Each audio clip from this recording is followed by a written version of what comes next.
Praise రాడండి. బాగున్నారా? ఇది నా దేవుని వాగ్దానం చూసుకున్నామండి. చిన్న విషయం పాడుకున్నా అండి.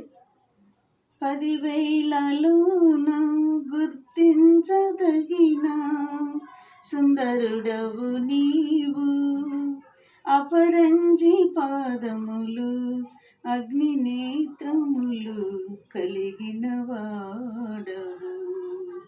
ఉన్నతుడా మహోన్నతుడా ఆరాధించెదను, రక్షకుడా ప్రభాకరుడా నిన్నారాధించెదను.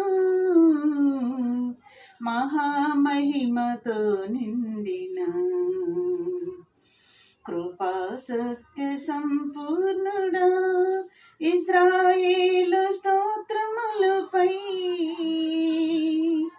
ఆసీనుడా యేసయ్యా, నా స్తుతుల సింహాసనం నీకోసమే యేసయ్యా. ఇది నా దేవుని వాగ్దానం చూసుకున్నాం అండి. మరి ద్వితీయోపదేశకాండం 16వ అధ్యాయము 15వ వచనం చూసుకున్నాం అండి. నీ దేవుడైన యెహోవా నీ రాబడి అంతటిలోను నీ చేతి పని అంతటిలోను నిన్ను ఆశీర్వదించును గనుక. ఈ దిన వాగ్దానం అండి. నీ దేవుడైన యెహోవా నీ రాబడి అంతటిలోను నీ చేతి పనులన్నిటిలోనూ నిన్ను ఆశీర్వదించును గనుక. ఈ దిన వాగ్దానం అండి. వాగ్దానాన్ని బట్టి మనం ప్రార్థన చేద్దాము. దేవుని రాకడ కూడా సిద్ధపాటు కలిగి ఉందాం. కళ్ళు మూసుకోండి. చిన్న ప్రార్థన.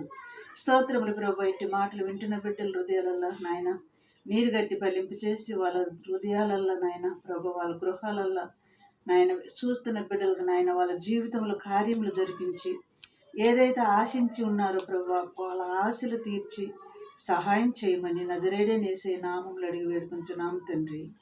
ఆమేన్. God bless you.